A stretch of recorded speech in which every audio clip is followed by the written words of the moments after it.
Hey, hello. Hello. I should Hi. start my video. Hello, world. I know, I was waiting to hear you. Marcia, you gotta be on brand. Exactly. So yeah, but Romain is leading, so I will not say anything. He can say hello, world. It's gotta do it with the same enthusiasm too. Leave all the audience very with ear pain.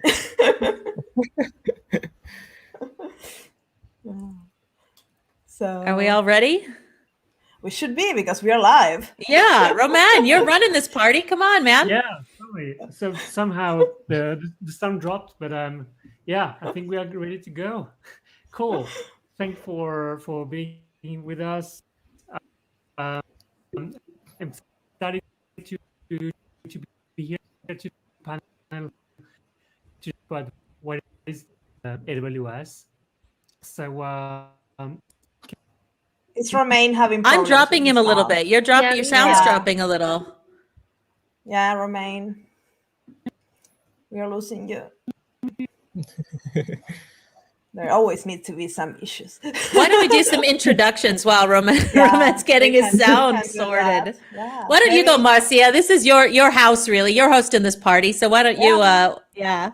So welcome everybody. We are here in the life of a developer advocate. So I have many friends with me. Maybe we can introduce ourselves and tell a little bit of what we are doing. So maybe I can start by Chris, that you are the one in that side, because Romain is muted. Hi everyone. We have two Chris. Two Chris's. Oh! All right, new guy. I'll let new guy go first. New guy You're can the go new first. one. You can go first. Okay, hi everyone. My name is Chris. I'm trying to make sure one can see my face because I don't have a good camera.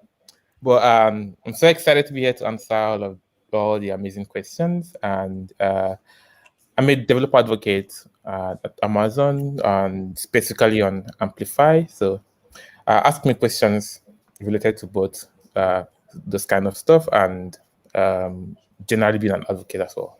Thank you. Awesome. All right. I'm the other Chris. And so, so we've got two different types of DAs, probably worth mentioning. So Christian, as he mentioned, is Amplify DA. Marcia and I, we're more regionally focused. So I am based in Munich, Germany. I'm from America. I lived in Australia for a long time, all over the place. I'm a citizen of the world. And I live in Germany now, and I help out with, I'm a dev advocate manager. So I'm a developer advocate here in Germany, but I also lead the team looking after emerging markets, which is like Sub-Saharan Africa, Middle East, North Africa, Russia, CIS, Central Eastern Europe, and Turkey. So a big part of the world. That's my area. Yeah, and we have another Amplify DA as well here. Who let them in? Who let them in? I don't know. We're like split right now. We're 50-50. Yeah. So I'm another service team DA, which means that I am embedded on the product team for Amplify. So we get to focus a lot on giving feedback directly to that product team and just focusing on that one area, whereas you all get to know about all these different services. We get to be a little bit more niche down. And I, like Chris, also manage developer advocacy team now as well. So I can speak a little bit to that, but I also do still a lot of individual developer advocacy work too. Yeah, and finally, it's harder and harder the bigger the team you have. Yeah, exactly. We're 4 right now, so we're still at the point where it's a small team. Yeah. Okay. And right. I can introduce myself for people that don't know me. I'm Marcia. I'm a regional DA for Latin America, but I do all kind of random stuff here and there because I cannot shut up. So I run the YouTube channel Serverless FooBar, where this is running. Also, this is being shown in Romain LinkedIn page. So if you're watching us from there, hello and welcome. And yeah, and we have Romain somewhere. I don't know if he's ready to join the StreamYard. Maybe he can give a thumbs up or something, or make himself comfortable when he's ready.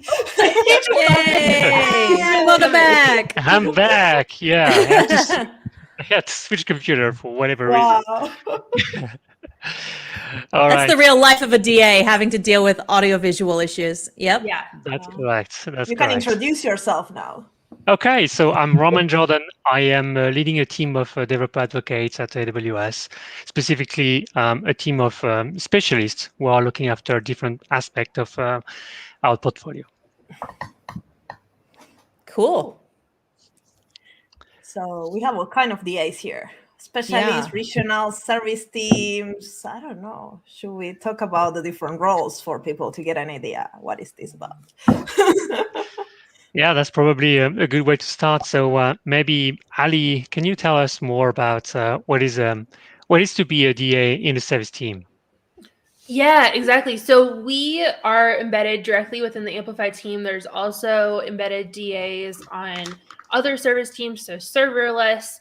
You've probably seen them on social media sometimes as well. There's the containers folks. There's DynamoDB DA. There's a Cognito DA. Open source. Open source. Yeah. Yeah. So there's lots of developer advocates who fall into these different service areas. And so we specialize really deeply in that one area. So on my team, we're mostly mobile and front-end developers who are really speaking to that type of customer and relating to them. But also, since we're so embedded on that product team,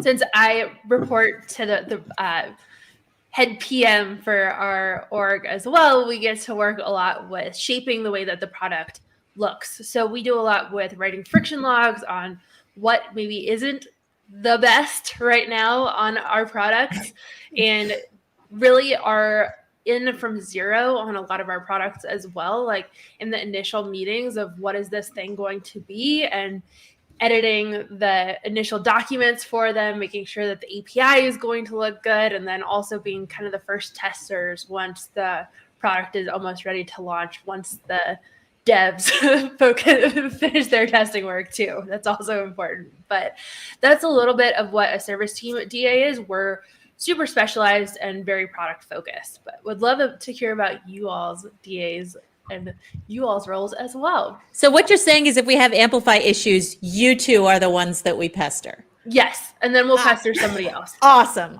Good to know. Yeah. And if people in the audience have questions for us, just shut them in the chat and we will take them. So this is an interactive session. This is not pre-recorded. So we are having technical issues, as you see. That works. Yeah. So what about you, Marcia and Chris? I mean, both of you are regional DAs. So what does it mean to be a regional DA? Yeah, I'm not a manager. So for me, it's just managing community and content creation and agendas for events. So it's not managing people, that I'm very grateful for because managing myself is enough. But I do a lot of things. I'm a regional DA for LATAM. So I work with the field marketing organization, helping them to create agendas for their content, figuring out how we can make customers shine, how we can help the community with their community events, user groups. We are always in the look for new AWS heroes. We are helping community builders in the region. So we do quite a lot of work there. And then also as a DA, I get to do a lot of different things. I run a podcast. Some of you might know the AWS Charlas Técnicas. That is one of our Spanish podcasts. I write for Chef Bar blog. So that's super exciting. I run this YouTube channel where you are watching me. So for me, it's all about content creation. That's my passion. So yeah. Yeah, I would just say everything Marcia said. I mean, it's very similar to the difference, I guess, between like a regional focused solutions architect and a specialist too, you know, where we have to kind of be generalists, I guess, a little bit more. You guys get to really go deep in a particular area. And in our team, I mean, everybody's got their area that they're, of course, passionate about. Like Marcia is very much on the serverless side of things. Do not put her near an actual server. But but we don't have the luxury, we don't have the luxury of being able to actually go quite as deep as you guys do with the particular technology. So we have to be quite general, and depending on, you have to know your region quite well. I've just been hiring some more people for emerging markets, like trying to find someone for Middle East, North Africa, like someone who knows the particular challenges in those regions, because it's different. It's very different than the challenges that developers in France or the developers in South Africa are facing. So you really need people who know the community, who know what are the events, what are the big third-party events that we should actually be at, which are the communities that we should be supporting. Should we have a podcast in this region? Do people actually listen to them there? They're not big everywhere. In some regions, developers are really just still starting out on the cloud. I know for a lot of people, it feels like we've been using the cloud for a long time, but there are still a lot of companies. That's interesting point, because I was a Nordic DA, and Nordics is like super deep into the cloud, and then LATAM is super like getting started, and the problems are different. They are more concerned about how much thing costs and how to migrate to the cloud, and then Nordics is like, let's use the latest and coolest and shiniest technology. It's like, okay, I need to approach this in a different way. 100%. Yeah, very much so. And so you've got to be able to really, as a regional DA, to like go super deep, but also go super high level if you need to, for people who are just starting out. And answering to that question that somebody's asking in the chat, do you need to live in the region to be a DA for the region? I am a Latin region and live in Finland, but you might need to try. Yeah, I think you're a special case. I mean, for the roles I'm hiring for, look, this year, we all know this, the last 18 months have been really weird and unusual. I think the expectation we have is that next year we will start doing more in-person events again, and we're also super excited for that. So especially with emerging markets, like, for example, we've pre-announced that we're going to have a new region launching in Dubai next year. And so I imagine we're going to be doing a lot of events there around that. So I kind of do for that one need somebody who lives there, but it really just depends on the region and how many in-person things they expect you to need to do. Yeah, thank you. So just to finish on this point, so I'm representing the specialist DAs. So that's another breed of DAs again, which is a kind of hybrid between GOs and DAs in service team. So we are working with service team, but with a couple of service team, not one particular service team. So we are actually working against personas and their needs. So we talk about that. We talk often about builders. So by builders, we mean different personas. We mean software developers. We mean data scientists. We mean cloud architects and IT architect, IT pros or DevOps. So we. My team is focusing on representing their needs internally and also building the content which is appealing to them. So my team, for example, on the modern app development aspect, are not going to talk about only serverless or only amplified. They would talk about everything around that, like the tooling, the IDEs that you need, the different languages, and so on. So it's a global scope. So they are not tied to a particular region, but they are covering a particular domain, let's say. I've seen that there were a lot of questions related to the background and how do you become a DA. So maybe that's a question for everybody, actually. If you could share some of your background and how did you become a DA? So Ali, would you like to start? Yeah, for sure. So I started off as a software engineer. I was primarily back-end, actually. I know people probably think of me more as a front-end developer, and I work on front-end now, but I worked mostly building like data science pipelines early in my career. And then we kept losing front-end developers, and so I had to cover that role as well. And so I started to do more of that. And then I moved into a teaching role for 3 years. And by the end of that, I was the faculty lead at General Assembly, which is a coding boot camp, where I was focused mostly on teaching React and building out their React curriculum, which transitioned pretty well into developer advocacy. But I've only been full-time as a developer advocate for a year. So I've really been doing it mostly as a hobby of having my own programming blog and having my own podcast with my friends and things like that. So in a lot of ways I was creating content and working with communities, but I was not doing it as my primary job. And I guess that leads into some of the other questions as well of what your advice would be to become a developer advocate. And I think with anything, it's almost like doing the job before you have the job, of putting yourself out there and creating stuff and helping developers out. So that's a little bit about my career path. I started off normal software engineer, then went into teaching, and now I'm a developer advocate. I didn't know you did GA. GA is awesome. That's really cool. Yeah. It's an awesome program. It was so cool to see my students learn and grow. And one of the coolest things is I now have former students who work as software engineers on the Amplify team. So, and I think that is a common pathway. I think there are other DAs on our team who've come from a training and certification background. So that is one common pathway, definitely. So what about you, Chris? What's your background? Not me, new guy, Chris. Go for him Okay, first. Christian. Okay. Yeah, so I have a similar content background as Ali, but my first job was as a customer success engineer. So I kind of like not necessarily that like I had like a part-time thing going on before I became a customer success engineer. But then while I was doing the customer thing, I realized like how much I cared about like creating content to like especially around FAQs and okay, this is confusing and okay, let me make this available to everyone. And from there, I fell in love with writing, and then I wrote a lot. And while I was writing, one of my friends like volunteered me about a conference I was speaking at. And then one of the conferences we have in Africa, it's called For Loop. So I just saw my name on the website as a speaker, and that was my first. What? Yeah.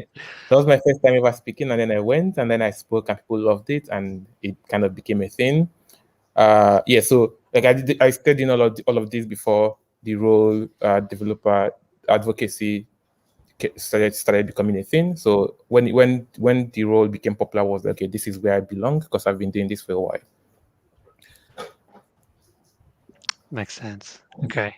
Thank you, Christian. So now, Chris, that's your turn. Yeah. Well, I'm probably the furthest away from a dev career for all of you. I mean, I started my career as a developer, but a long time ago as a front end dev, and then have basically been getting less and less hands-on. I mainly just do it for fun now. So for me, I came at it from a community standpoint. I was very involved back in Australia with helping run meetup groups. I'm still an organizer for Sydney Technology Leaders. Shout out.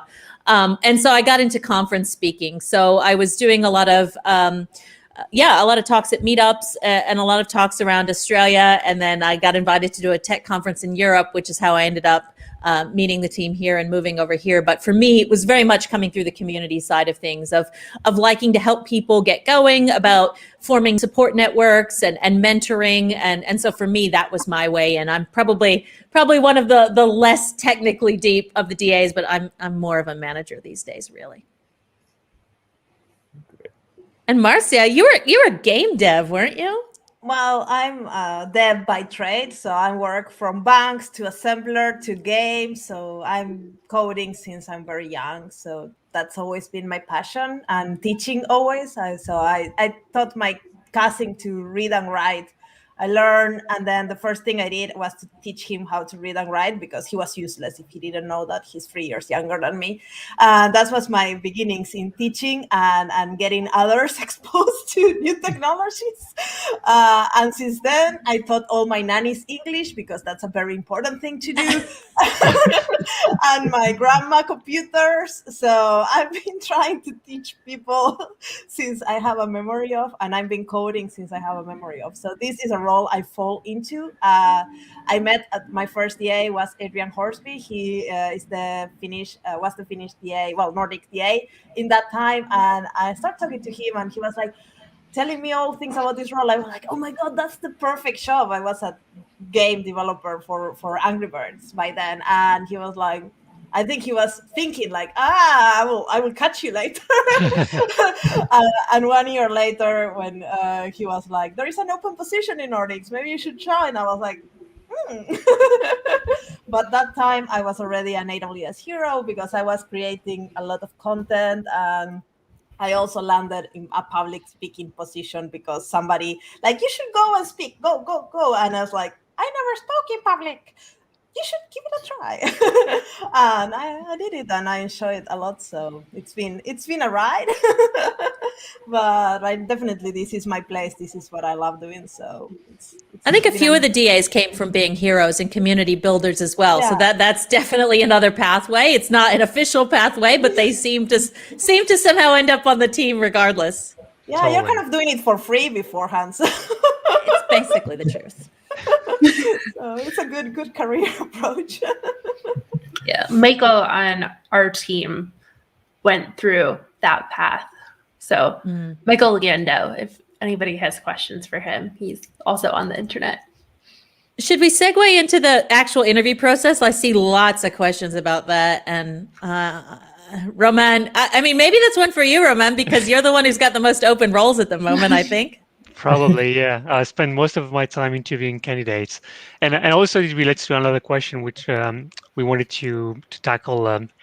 What are we looking into DAs? So let's talk about the interview process first. So basically, the interview process is the following. We are running phone screen interviews. So the first step is for us to understand your motivation to join AWS and why this specific role, and we are trying to understand your fit for the role in terms of functional skills, and what are the functional skills that we are looking for.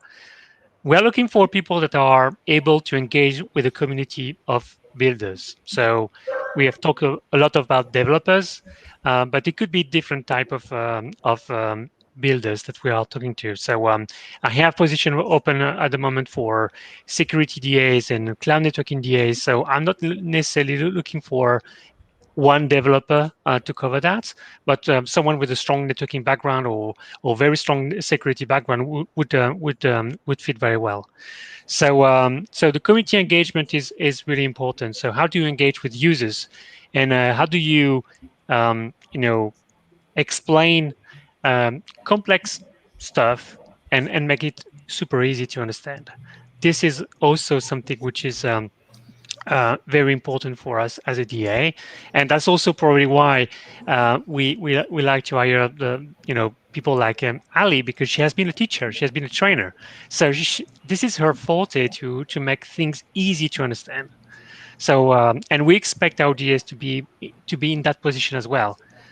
And I think the other aspect, and that's probably more for specialist DAs and service team DAs, is we are also looking at people that are able to represent the voice of customers internally and specifically influence the product development. So Ali, you talked about that earlier, how you are collecting the feedback from Amplify users, but also you as a practitioner, how you use Amplify every day to find the frictions that developers can find, and eventually go back to product management and engineering to improve that experience, right?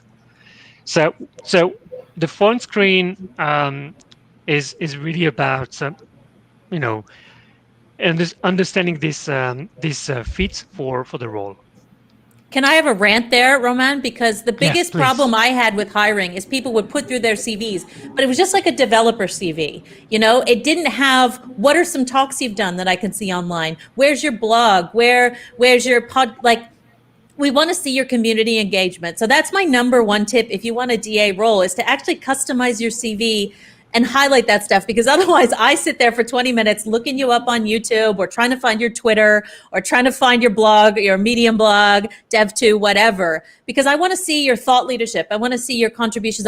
I'll look you up on meetup.com and see what meetups you're a member of. I want to see all that. I don't want to know that you delivered this system for a customer. That's nice and that's good. You need that developer skills, but I would say I want to see that stuff. I did see somebody asked about level of AWS experience. Yes, that was a question I was looking for. Yeah. And I would actually say it's probably less crucial than you think it is. Like, obviously cloud experience is important.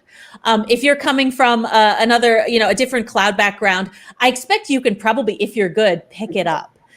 So I wouldn't say you and need make to be content about it.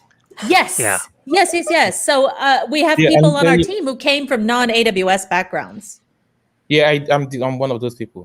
Like, Awesome. I'm still trying to figure out AWS. So yeah, I also think that Ali should say a few things about this question because she's currently hiring, and like, I feel Oh, like good. she Yeah. can share like the things that people like she's looking for in candidates.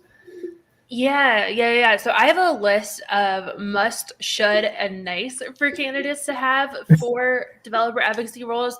So the musts are having a deep knowledge of the technology area that I'm looking for. So I'm specifically looking for mobile devs right now. So Android or Flutter. If anybody's in the audience looking for those types of roles, hit me up. But then the next part is having really clear communication skills. So both for communicating with the PMs to tell them what to work on, and also the other folks on the team, engineers and marketing and all these different people that you're collaborating with as a developer advocate, but also with customers, telling them how to work these things and making sure that you can take their feedback and reiterate to them that you are bubbling it up to product or whatever you're doing with that feedback. So having clear communication skills is really important, both on a written and spoken basis. Next piece is being empathetic and customer obsessed. That's a huge part of being a developer advocate, is thinking about the customer first. Who's actually using this product? Put yourself in their shoes and make sure that you're also really working backward from them, making sure that you are thinking through what they're trying to do with their use cases and making sure that you're implementing the product in order to fit those use cases. And it's hard for experts to like put themselves back in what it was like when you're new, right? Yeah. Oh, definitely. Yeah, so that's exactly what I'm also doing. Like, it's a good advantage for my team that I have no AWS. Yeah.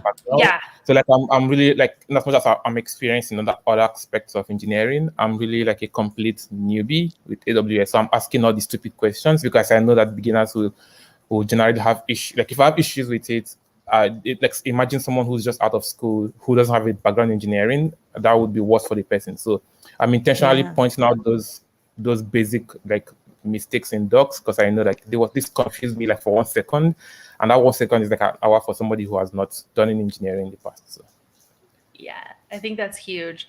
And then should is being involved in communities already. So are you already in the Discord group for Flutter devs? I don't even know if that exists, but are you already involved with where the developers are for that type of community? And then having experience so that you can explain Amplify thoroughly to somebody else. So you don't need to necessarily have Amplify experience in and of itself, but are you able to explain what a database is? And can you talk about serverless versus serverful? And can you talk about SQL versus NoSQL? Those types of things will really help in the role, even if you don't know AWS or Amplify, having some sort of experience with the underlying technology so that you can explain them to somebody else is big as well. And also the pain points with them. Like, what is hard? What is the product solving and making it easier? Then another should have is having experience creating public content. So blog posts, talks, videos. Every developer advocate is going to be different. And you don't need to have like 100,000 views on them. It's just putting yourself out there and putting stuff out there that is resonating with somebody. And then nice to have would be having an existing audience to share content to. That's definitely not the most important thing by any means with a developer advocate. But if you have some sort of built up community as is that you can be communicating with, that's a big leg up. Having previous developer advocate experience and then also having AWS experience is a nice to have. So that's a little bit about my matrix of what I'm looking for in a DA. So in your interviews, Ali, do you actually have them? So we make them do a mock presentation. So a couple of them for regional DAs. Do you do as well? So we historically did. I moved away from that more recently to doing a portfolio of their content instead, just because I think the presentation's a little bit like high pressure, and also is another time that I have to get all my interviewers into one room. So I've made it so that it's a portfolio instead. But up until recently, we did have that mock presentation too. So that's a good point, that the process varies by team. So for my team, we still do those. We actually also have them do a writing exercise on my team as well. which is really important. Amazon's got a heavy writing culture, so you better enjoy writing lots of documents. And beyond that, I mean, I think the generic Amazon interviewing advice about like the leadership principles and stuff applies. I mean, how did you approach your loop, Christian? How did you approach preparing to be interviewed then? Oh, you're on mute. You're on mute.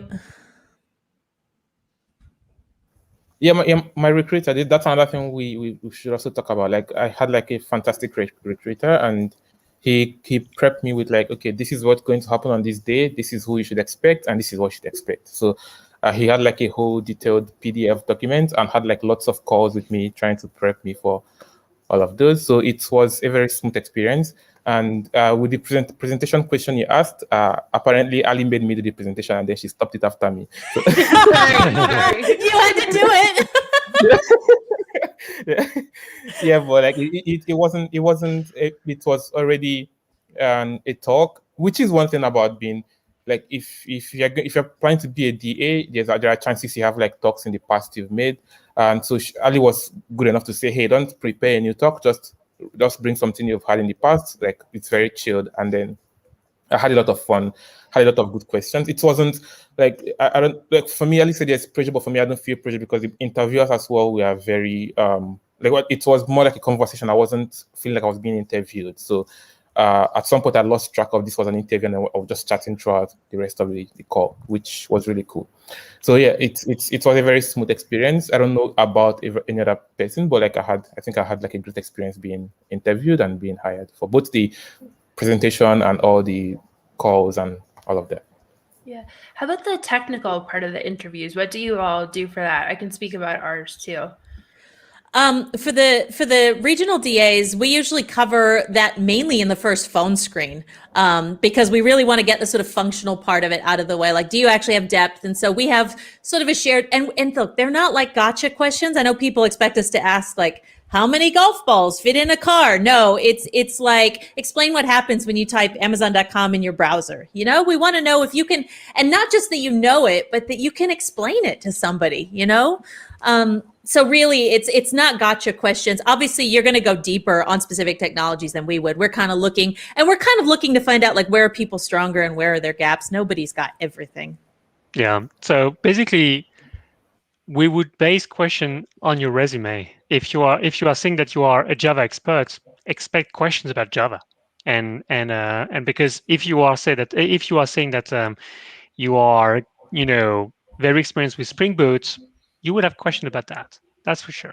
But we don't ask question about if you are a front end developer. We won't ask you questions about, I don't know, deep security topics or I mean, it doesn't make sense. We try to frame our question based on your experience. So to summarize a bit the interview process, because we started with the phone screen and then suddenly we talk about loop. So there's the phone screen, which is the first way for us to understand your fit for the role and whether we want to proceed with you. And also for you, it's also a very good way to make to get an understanding of the role, and you have the ability to ask questions. So to make sure that it's a good fit for you as well, we want to make sure that it's a two-way street, that you have opportunities to ask questions. So once we have the phone screen done and we are all happy with that, we will proceed to the other part of the process, which is called the on-site interview, which internally we refer as the loop. So the on-site, although most of on-site are now virtual, but we still call them on-site interviews. And this is where we are asking you questions. And it's very important that you come prepared to those for those interviews, because we want to understand what you have achieved so far. And we want to understand that through the lens of our Amazon leadership principles. So we will ask you questions about your experience so far when you work with with your colleagues, when you work on with customers? What have you done for customers? What have you done to learn? Because a very important aspect of the job of DAs is continuously learning. So learning and being curious is super important for that position. So because as Christian said, I mean, you may not come from a background where you had a lot of experience with AWS, but we expect the candidate to be able to pick it up quickly and to learn very fast. So we want to make sure that we have people that can explain what is how they learn, and we don't want end wavy answers. We really want you to come with clear examples of how you how you achieved your past successes, like learning stuff. So for example, I had a project, I knew nothing about JavaScript, so those are the steps that I took to be successful, and this is the results. So maybe Marcia, you can talk about the STAR methodology. What is STAR? Because We you are have made STAR. a whole video with Chris about this. Yeah, we know. talked about this for an hour. Yeah. But basically, the STAR methodology is a very important way that we structure our questions. So basically, the first part is to explain the situation, because we don't know. You can come with any situation in the world. So we need to get the context, what you were doing, what was the task in hand, ST, situation task. And then what you did, what were the activities involved for you to, I don't know, learn JavaScript from nothing to have something. What were the steps? And I notice a lot with interviews is like how you learn that. I did a course. That's not good for me. I need more depth. So I will ask you, what kind of course? How you found the course? And making me go into all these silly questions in a way, it's wasting my questions. So if you come and you tell me, I found a course in Coursera, I Google it because I found blah, blah, blah, and you give me everything, then I can make a more interesting follow-up question and I can get more information to have a better case for you and to try to get you into the team. So that's a tip I will give to everybody, that when I ask you how you learn this, don't tell me I found a course, I bought a book. Tell me who gave you the book, how you found the book, how you did the research, how many courses you have in place in order to find that specific course, why you choose that course. Give me the thought process, because I don't care that you learn JavaScript. I care about your learning process. I care about everything. And the last step is the results.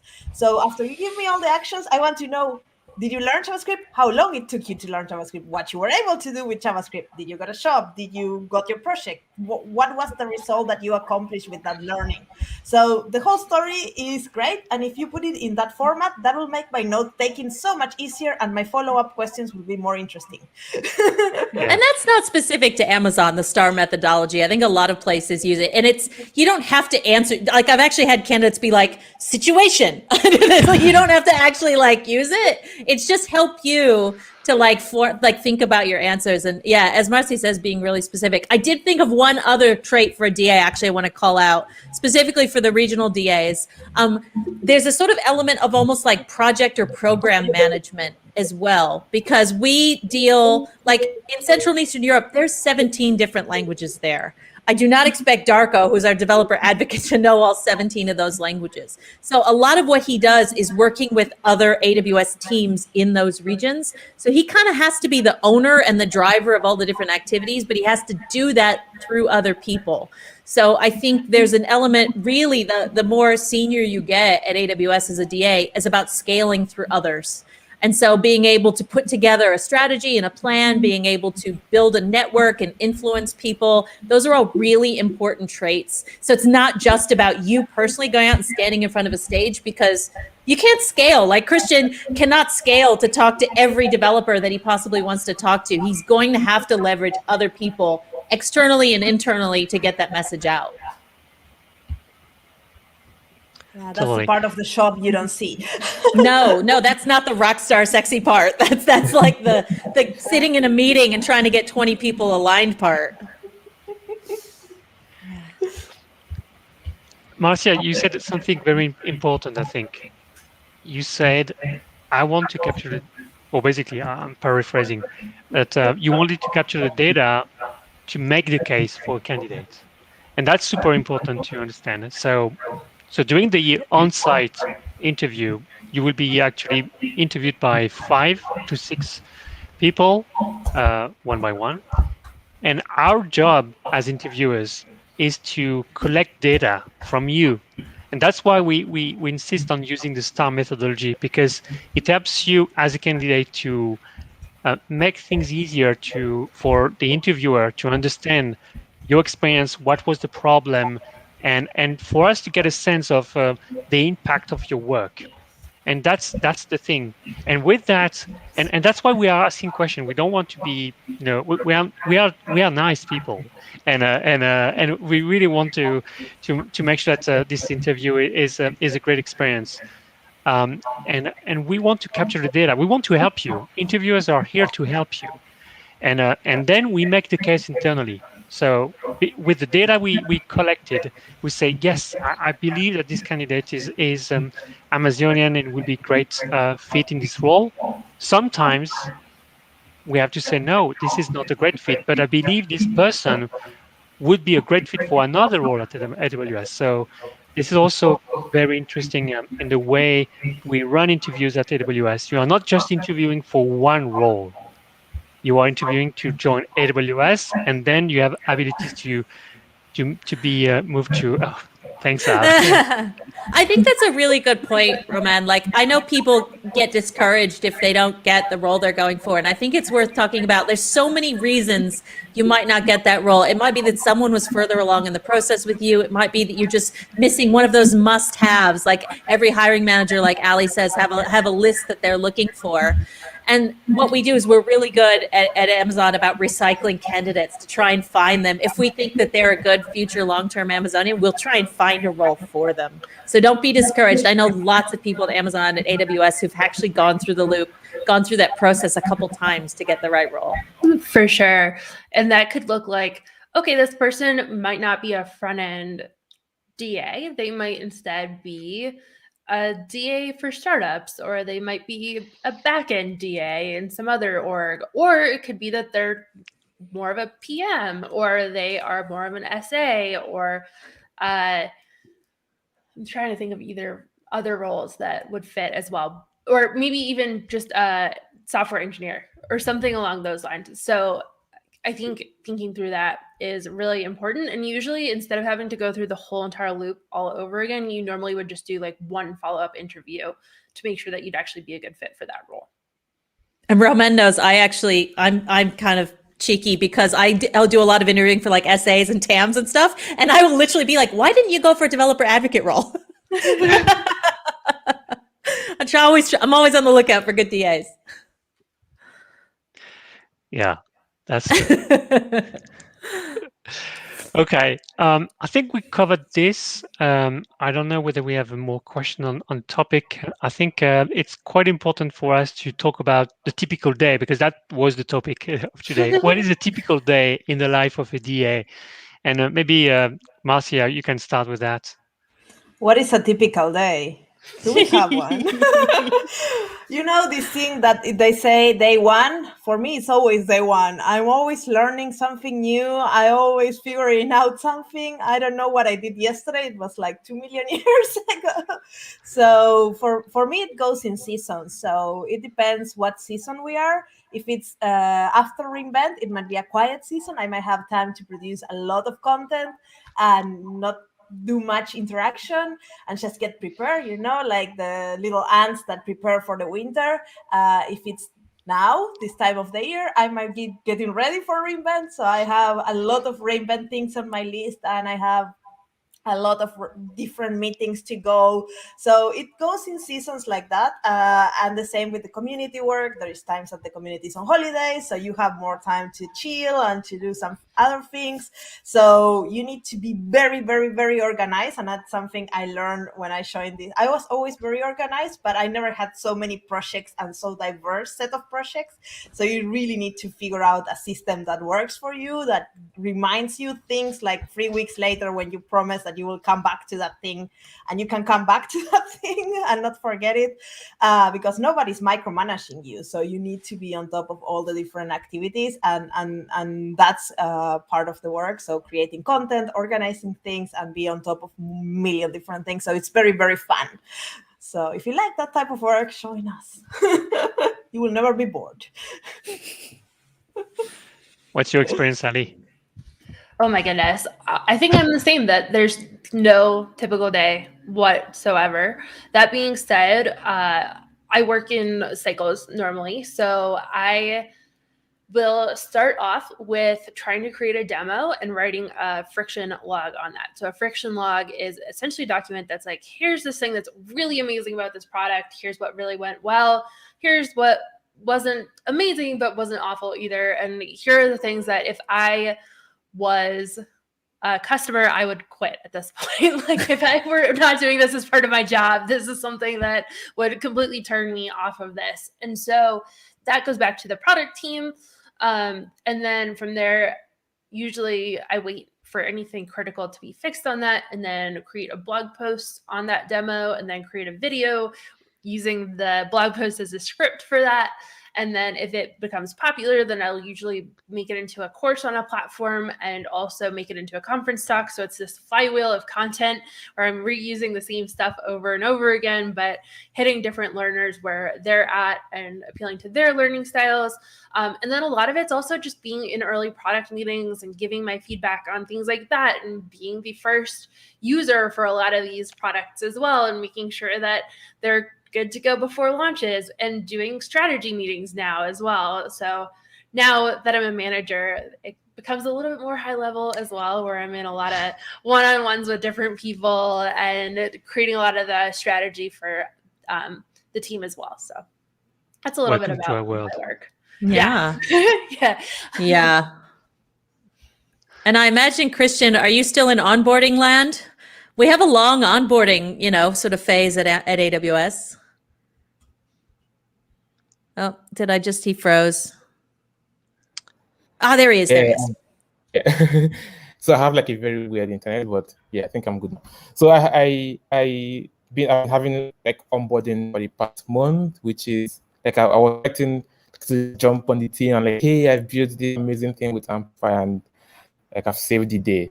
And then like I realized I have like a lot of like onboarding process. There's like a huge onboarding process to go through, which is good because I get to learn a lot about the culture, the team, the product, and all of that.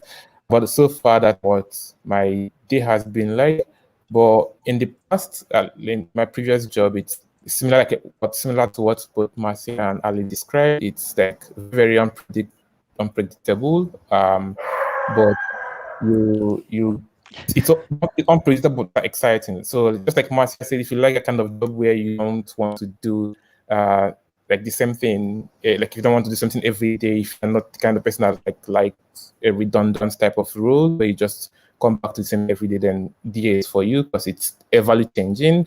Like you can wake up and then you realize you have to travel, at least pre-COVID, to travel to a different country to speak at a conference about something about technology you've never like really used before. So like all those kind of spontaneity is what you get to experience. Is for me, it's a lot of fun because you get to learn a lot of things at a very fast pace, which is really cool. Sorry about my dog barking at the recycling. I was wondering whose it was.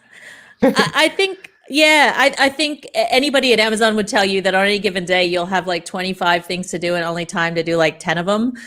So I second what everybody else here is saying, that no 2 days are the same, and you really have to be on top of managing your own calendar. Like as a regional DA, I might expect in a given week that you'll meet, like our main stakeholders are like the regional marketing leads.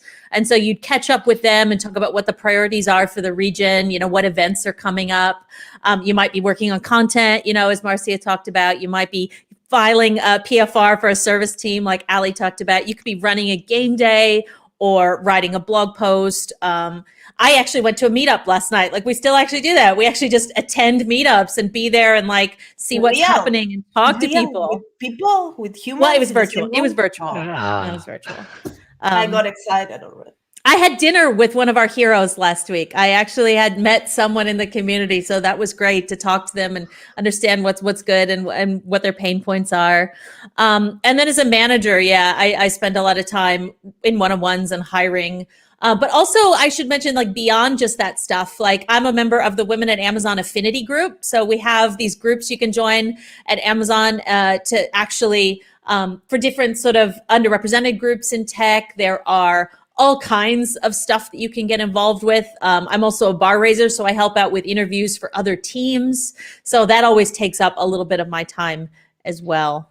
Yeah, there's a lot you can do. Didn't you tweet yesterday, Ali, you had like 10 things to do or something like that? Like, it's always the way. Oh yeah, no, especially as a manager, it's like I had quintuple meetings, so 5 meetings that were supposed to be at the same time yesterday. And I had to turn down 4 of them. Could only time Sorry, travel Ali. a little bit. Yeah, was it one with you, Roman? Oh, come on. Yeah. My biggest tip to new people on the team is get really good at email filtering, because we're an email heavy company. And yeah, if you want to manage your time, you need to block out your calendar and get ahead of your email. Yeah, I block out my Blocking calendar your a week in calendar. advance. So any like 2-hour slot that gets blocked for me to actually work instead of be in meetings. I think that that's a really important strategy. Our GM of our department, so like our general manager, gave me the advice that there's always going to be too many balls for you to juggle. You have to decide which balls are rubber and which ones are glass, and keep the glass ones in the air and drop all the rubber ones. I love that. Yeah. Yeah. Yeah. Yeah, I think that I think perfectly summarizes my day-to-day life. I think it's a good segue to a question we are getting often from candidates about work and life balance. Do we want to talk about that? Because there's so many things to do as a DA. So how do we handle that? You learn to say no.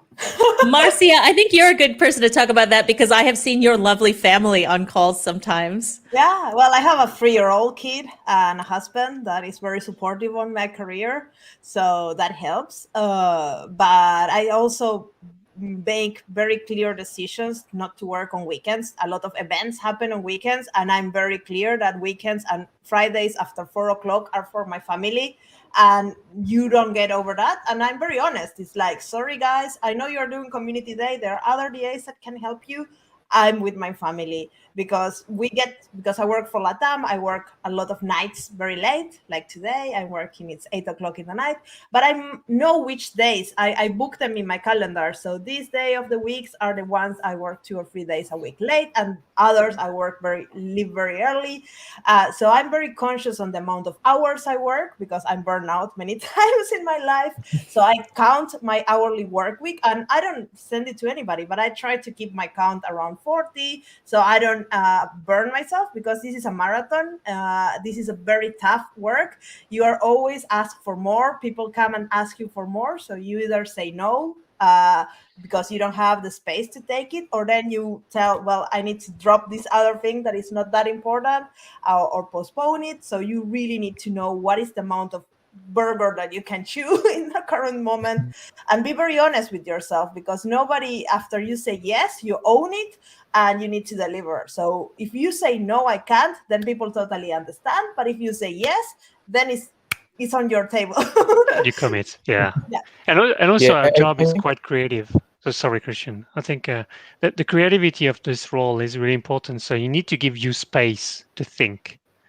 And that's super important. Blocking time in the calendar, people laugh, but I block every day of the week 2 hours just to think and to create content. If not, I cannot make a weekly YouTube video or a 2 weekly post for my podcast, or write every couple of weeks to FooBar. I need to sit down and just think. I cannot have meetings. So, and you should not feel bad to say, no, don't put me meetings between this time and this time. This is my time.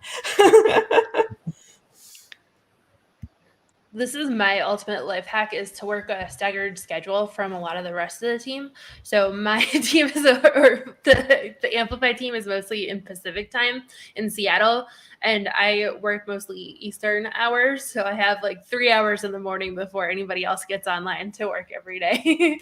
But I would one up everybody else, or plus one everybody else, that I work a very standard day, normal work hours, I put pretty big limits on these things. And sometimes I do have to take an event that's a little bit after work hours or something along those lines, but then I'll stagger my other days so that I'm getting in a little bit late or something along those lines. And that's something that I definitely would encourage from my team as well. And I think that goes along with travel as well, that once that comes back, I think that asynchronous content is honestly just as, if not more valuable than conferences at this point in history. And so it's up to them how they balance it with their different audiences and what they want to do. So I would say that I put that kind of in the DA's court instead of deciding myself whether people should be traveling or not. Yeah, I'm a weird one. Oh, you go, Christian. You've been waiting. You go. Okay, thank you. I have like a very, I have like a experience here, which I feel like everyone who is in the comments might benefit from, especially this question of work-life balance. So I'm originally from Nigeria, and I had like a lot of issues trying to get a visa to travel, both as a self-employed individual back then, and just as a vacation. But then when I started doing the advocacy role in my previous job, I was able to start using those because the immigration officer can have something that they can see something strong going on.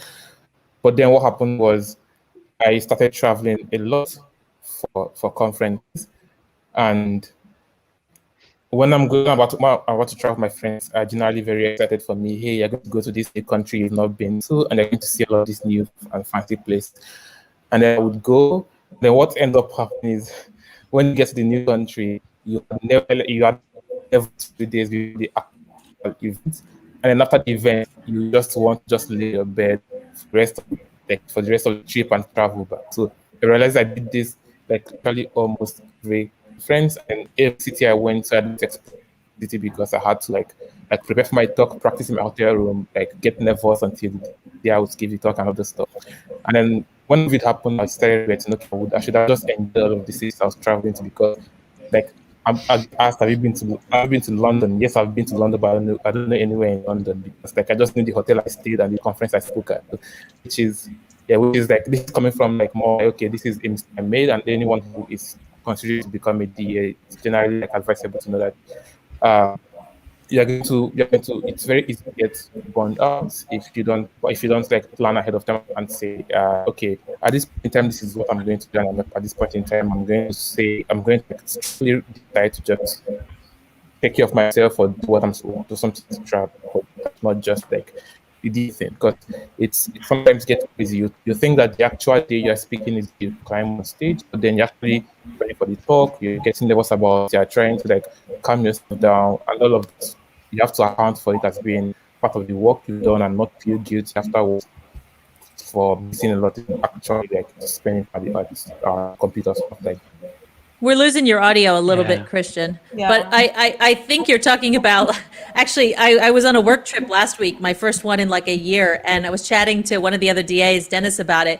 We were actually saying we feel like we might take a productivity hit when we start traveling again, because right now you get up, you go in your bedroom, you can do everything from your office. No commuting. Spending time in airports and stuff is going to be such a pain. Yeah. But yeah, you do have to account for that time, really. And for me, what I was going to say is I'm in awe of Ali and Marcia that you actually do set limits and set your daily hours, because one of the things I like about this job is how flexible it is. I am not a morning person, so I will tend to not do things. I'm useless until the afternoon, really, and actually quite into the evening. So I like that I have a lot of flexibility to adjust my calendar. And today was the first sunny day we've had in ages. So I was like, you know what? Actually, the most important thing right now is for me to go out and ride my bike. And I snuck in a bike ride at lunch, and it was so great. It really just refreshed me. But yes, you do have to make up for that. I know that there are going to be times in the lead up to reInvent here where it's going to be super busy, and we make up for that. I try and make sure that the DAs on my team balance that stuff out. If they need to work on a weekend or something, we'll take some days off the next week to make up for it. Because I really don't want, I don't want this job to only be for people who don't have a family and who love to travel. Like, it's great if that's you, but that shouldn't rule you out from being a DA if that's not the case. Totally. Yeah. So speaking of that, what are the crappy parts that we don't see in this role? What are the things that we should share with the audience about the not so sexy part of the role? 5 meetings at once, was it, Ellie? Yeah. And how many emails did you have in your inbox when you got back from your holiday, Marcia? I don't Thousands? want to know. Yeah, thousands. Yeah. Those aren't fun. Yeah. No, I don't read them. I just ignore them all. Yeah. That's the first day after holidays. Go through all your emails. I would say actually one thing that's important to call out is how we track our impact. And that's kind of maybe something people don't think about. Like, they just see you on stage and they assume, yeah, you got to prep content, you got to travel, you got to talk on stage.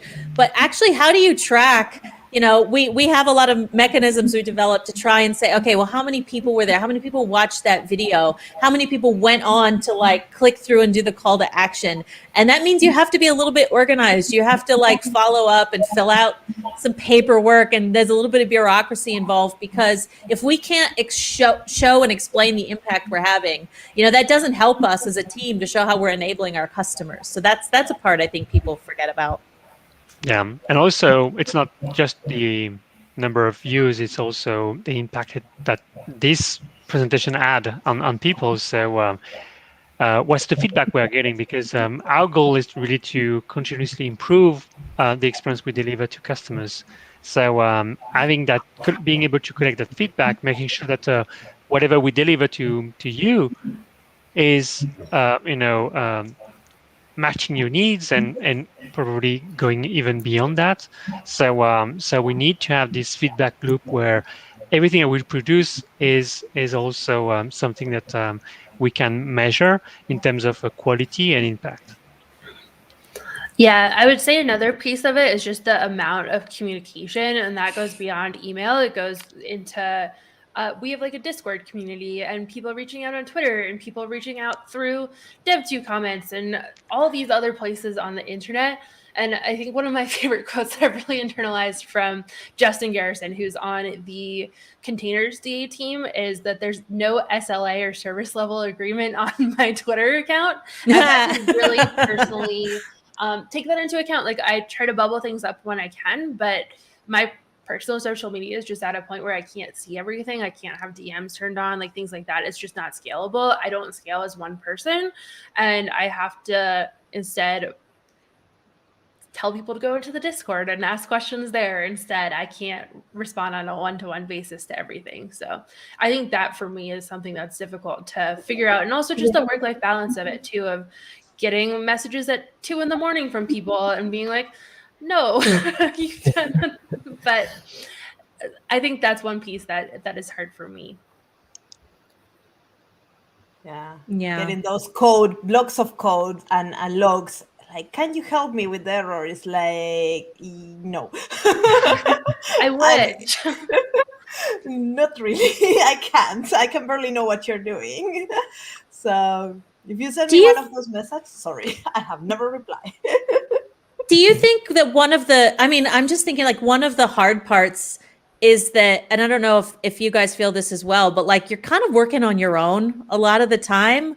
I used to be, when I was a solutions architect back in Sydney, on a team where we'd be in the office and we'd all be there and you'd see people, and as a DA, you're kind of off on your own, especially if you're remote, if you're in another place on your own. And I think some people thrive in an environment like that, and some people maybe struggle more. I don't know. COVID's kind of impacted on that too, but totally. That might be a part that you don't realize about. Just maybe it can be a little bit lonely sometimes. Yeah. And you need to be your own project manager, your own captain, your own sailor, your own everything. Yeah. You go from doing your video, editing it, publishing it, doing the metadata, everything in between. Yeah. So you need to be able to do a lot of things and learn a lot of things that are outside of whatever you are trained to do. So not only AWS. I think the COVID thing made it worse, because in the past you would spend, let's say, 6 months building demos and working on content, and then use the other 6 months traveling and meeting people from different companies or your colleagues, and then like after meeting them you get burnt out and then you come back and then you don't want to see anybody again for the next 6 months, which is yeah, so that which was okay then, but now like it's just like I thought COVID was a good time for me to reflect, but now I miss the past. Like I want to sometimes see my colleagues. Yeah, speaking of COVID, what's the impact of COVID on the role? What has been your experience? Yeah, for me, it's shifting. Like the way I made content was mostly I was writing a lot, and then after a while I started doing a lot of like being in the community and helping them, like either organize an event or be at a meetup. Sometimes not even speak, but just help them make sure that the meetup runs through, and then they gain the thing they came to the meetup to learn from. But now, like I still like trying out of other new things, like other new ways to present what I need to show people. For example, like I have to start trying out how to stream on Twitch and start making YouTube videos, which I currently suck at. And yeah, but like it's for me, it's finding new ways to reach people and measuring those new ways, because I'm not used to like both using those platforms and measure and what does success look like in those platforms. Like if I make a YouTube video, should I look out for how many views or how many people watch to this point or how many people finish the video and all of this stuff. So that's a new system for me to learn, and because it will take some time for it to evolve and for it to understand that this is what works on YouTube and this is what doesn't work. So that's kind of what's new for me. You were always a heavy video person, weren't you, Marcia, even before? Like, did you use video more? For me, COVID was good. Sorry for everybody, but I was traveling a lot and I was struggling with my online creation, and I love to create content and I love scalable content. So for me, going to a meetup was fun, was like getting super high. I was getting all the adrenaline rush, but I didn't saw the scale. I was repeating the same talk 20 times and I might reach 100 people. But if I make a YouTube video, I only do it once and then I don't travel. So basically, by the time it takes me to travel from here to Stockholm, I created a video, I published a video, and then I have 1,000 views on it with more watch time and maybe more questions and engagement that I will get on a 30 persons meetup. So for me, I like it. I enjoy to be a online content creator and write and do online. I miss being on the stage because it's very adrenaline heavy, so you get the rush, but I think I can have a way bigger impact and reaching like more diverse group of people when I'm in home and I can be on the internet, people that are working, that have kids, that I can only listen to my podcast when they are washing their dishes. I can reach them, because going to a meetup sometimes requires that you have time to go to a meetup, that you can have a shop that allows you to go to a meetup, that you are in a main capital that you are allowed to go to a meetup. I come from Uruguay, a third world country. Nobody goes there to give meetups. There is a meetup community, but no big people, names, or any fancy people go there to give talks. So I think the internet is a very democratic place, so I love it.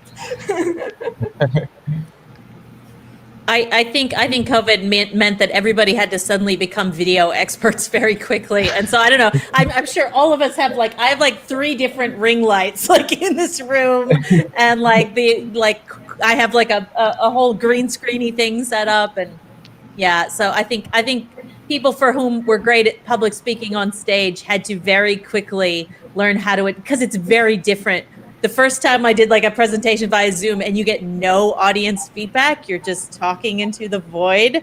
It's so challenging. You have to have a lot of imagination and think that your camera is your audience and they're all looking at you very confused. Someone told me to stick googly eyes on my camera, so at least I have a face to look at. I never did it, but I'm like, that's an idea. Yeah. I think I've seen some questions about whether we're remote as well, which I think links into this conversation. Yeah. And at least the Amplify team was remote before COVID as well. So it's not like we've transitioned into remote for this, or we're going to transition back out of remote after this. That's really what the role is. How about you all's teams? Well, Marcia, I mean, LATAM from Helsinki. Yeah. But I think it's been always, even when I was a Nordic DA, Nordics has like 8 countries, and you cannot live in 8 countries at the same time. So it's like you need to pick one and then move around if you want to move, or then manage the region somehow. Or like Darko that has 17 different languages. I don't know how many countries. You need to create a network of people that can advocate for AWS, either internally, essays or other roles, or then external like heroes and influencers in the community that can do that for you. So that's part of our job as well.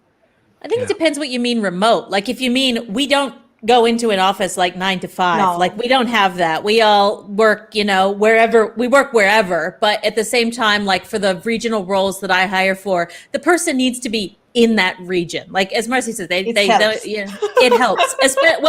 When we start doing in-person events, you need to be in a time zone that's compatible. Like when I was doing one of the roles, somebody wanted to apply from Canada. And I'm like, dude, you'll be doing everything from the middle of the night. Like it doesn't make sense. So it depends, I think, a great deal on the team. Yeah, in my team, the specialist team, we have a global scope, so it doesn't really matter. I think still, in this type of role, and I think Ali's would be the same, you need to be able to work with our product management team and engineering team. So you need that time zone, to take into account, because otherwise you would work, out of business hours. It's not good for you. It's usually not good. The other aspect is that yes, you can work from. Most of us are working from home, but you should be in a place where you have a good internet connection, and you probably also have good, airports, so be able to travel, because otherwise, if you have to drive for 4 hours to get to the airport and then up on different, planes, it would be a nightmare. So that's also something you need to take And into from a account. country that has an AWS office, if not, then it's very hard to get you hired. That's something we also it's impossible. We have to have a presence there, basically. Yeah. There's a lot of countries where, believe it or not, there are countries where Amazon doesn't have a presence, and we can't hire you in those, unfortunately. I know that because of LATAM. There is no presence in the LATAM countries. People need to relocate into a country that there is a presence to get hired. So that's the thing. Yeah. Same in Europe, actually. We do have, there are a lot of countries where we have AWS presence, but not necessarily, offices where we don't have offices everywhere. We can't hire everywhere. That's reality. Yeah. But a role might be flexible. It's worth asking the question if you see one. Also, I will say that as a hiring manager, when I put a job in for Amazon.jobs, which is the portal where you should all go look, we have to specify a location, like it requires you to, but that doesn't mean you can't ask if it's flexible. So you should ask the question. It's not set in stone all the time. Yeah, actually, we are constrained by the tool, to be honest. So in many places, I wanted to hire for, everywhere in EMEA, but I have to choose one particular country in one particular city. So I have to choose Berlin, for example, or Paris, or UK. But actually, you could apply, and you don't have to move to Berlin because I said Berlin. It's just because the tool would not let us, put EMEA. So it's. Don't be afraid if you see a position which is of your interest in a different country. Apply, and we'll discuss that. Or it might be that there's a role open elsewhere you don't know about that we do. So, yeah. What soft skills a DA should have? We talk about hard skills like being good communicator and being, technically savvy. But what are the soft skills we need?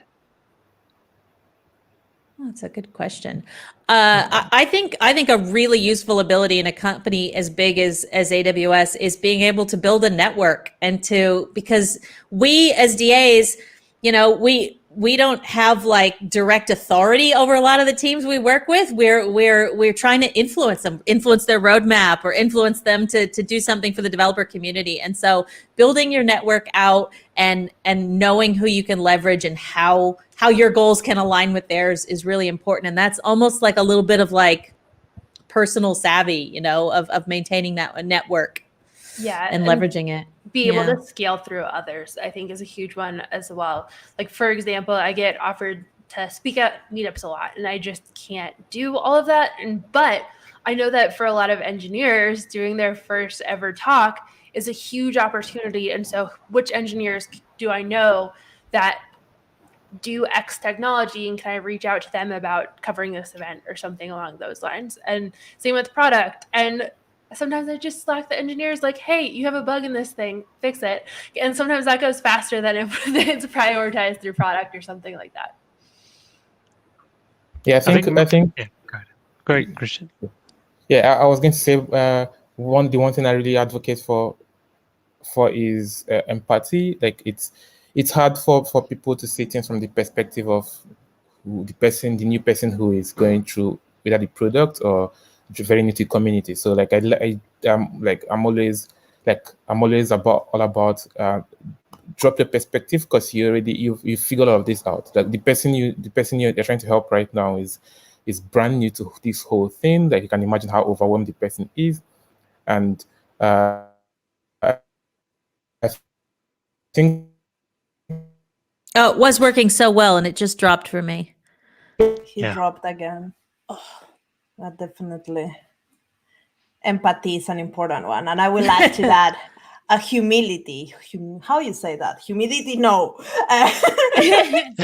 Humility. Like making mistakes, being like okay with making mistakes, okay to learn in public, being okay to show vulnerability with others, because sometimes people think that DAs are like, oh, godness of everything, and no, we are still humans and we learn. Sometimes we just prepare for this, so that's what you're seeing me after 10 hours of trying to do the same thing. Yes, I can do it in one go. I might have a lot of pre-recorded material and scripts that you don't see, but it's good, I think, to show also the human side of it and make it more close to the people, because we are not trying to show how amazing we are trying to help you to get on board these tools. So I think that aligns really well with the earns trust LP, which is one of the leadership principles. And I think people think that just means like, oh, you're trustworthy, you deliver on stuff. A big part of it is not pretending to know stuff you don't know. Don't BS. Like if you don't, nobody can, like we have like 200 services. Nobody knows all of them to the same level. They don't. So being honest and be like, I don't know, I'll get back to you. I'll find out. Or being honest about, yeah, you know what? I really screwed that up. Here's a mistake I made. Yeah, that's huge. And do that in interviews too. Yeah. Nothing drives me more up the wall as an interviewer than somebody clearly or trying to explain a technology that they clearly know absolutely nothing about. Instead, just say that you don't know that, but you're willing to learn. Don't, because if an interviewer is asking you about something, they know that thing. Don't pretend that you do if you don't. It's just not going to go well. No. Yeah, and it's actually very okay to not know and to say that you don't know. I mean, that's how also how you trust, by saying that I don't know, I'm sorry, I don't know that, and we just move on. We are not going to tell you, oh, I want to know more about that. I don't know, so I just don't know. I want to ask you all, do you think that developer advocates need to be extroverts? Because I think we had some team discussion about this, and actually not everybody on our team would say that they are. I'm an introvert, believe Are it you or not. really? Yes, I'm a daughter and a granddaughter of psychologists, so I know how to, and also did a lot of theater, so I know how to become socially acceptable person. But all this exposure to humans drains me, and I want to just go under a cover blanket and not talk to anybody. So I will get home, I will say hi to my husband and not speak anymore for the day today. So yeah. What about you, Ali and Christian? I would say I fall somewhere in the middle, where I'm definitely shy at first, especially in groups, but then I'm very much an extrovert with people that I know. Like I can be around people 24/7 if I know them already. So I wouldn't say that speaking in front of a crowd is ever something that anybody fully gets used to. Like even if you give a bunch of conference, I'm giving 3 conference talks today just for perspective, and I still get so nervous before every single one. But yeah, I would say I probably fall somewhere in the middle of the spectrum. And being shy is different from being introvert because Yeah, I'm not exactly. shy. I don't have that problem, but I get drained Oh, really? dramatically with humans. No, Yeah, I'm not. definitely shy, but would probably fall more on the extroverted side where I like being around people. Yeah, I think I'm on the same place with Ali. Shy, but would love to. I'm optimistic about meeting people. Yeah, it's an interesting one because I think people expect that DAs are all extroverts who love to be around crowds, and I just wanted to get it out there. That's not necessarily the case. Like you need to occasionally turn it on, but everybody needs downtime. So cool. And there are many people in the team like that, so it's not only like, and they're like very great, and you see them speaking with everybody, and then they will go to the hotel room and like have a bowl. Get their energy back. Yeah, that's totally fine. All right, I think I don't see any more questions. Hopefully, this session was helpful for you. We do have a lot of opening. We are growing, so have a look at all the positions that we have open on Amazon Jobs. Ali, you have one in your team at the moment. Is that correct? Yep, Android Flutter. It's proving to be the difficult one for me to find somebody for, just because that's not where my network is. But if you're interested in that, please reach out. If you're also interested in like PM roles, we're hiring a bunch of those, which I know overlaps a ton with developer advocacy as well. So my email is spittle@amazon.com. It's the inverse of my social media handles. I'm @spittle on social media. It's spittle A instead. I don't have DMs or anything on social media, so that would be the best way to reach out to me. Perfect. Chris, have you got any position open at the moment? I filled my last role last week, you guys. I think so. Wow, After a congrats. year of hiring. But yeah, that's knock on wood because we're always growing. And so then I'm sure I will have all like 2 weeks of peace and quiet before they tell me I need to hire somebody else. So at the moment, my team looks to be full, but it will not stay that way for long. Marcia, in LATAM, we are hiring people. Yes, we are. So you can reach out to me if you're interested. And also there is other non-DA roles in our team. So if you want to be a software developer or marketing person, or I don't know, there is a huge list. We will leave the link in the video, in the comments, so you can go and check it out. Later, all the roles are open in the DA team. But go and check them out because it's not only for being on stage, but you might want to do coding full time. We have roles for that as well. Yeah, that's true. So within the developer relations team, we have a couple of DA positions open in my team and in other teams. We have community managers in EMEA and in LATAM, I think. And we are also looking for software engineers to work with us on building some interesting new services for developers. So yeah, I mean, we have different options available to you. So have a look at what we are offering, and feel free to reach out to us through social medias, on LinkedIn, on Twitter, and we'll be happy to answer your questions. All right. Cool. All right. This Thanks, was everyone. fun. Yeah, that was Yes, fun. thank you. And I see. go. You didn't even show us the dog, Ali. Isn't that the rule? You have to show a dog when it barks. Let me try to pick her up. End with the dog. There she is, right there. Oh. Yeah, nice. Yes. Well, And thanks this everybody video for joining. Yeah, stays thanks, up, everybody. so you can watch it again if you want to check parts of it. So it's up here. So thank you, everybody. Thanks for hosting us. Thank you. You're welcome Bye-bye. anytime. Bye-bye. Bye. Bye.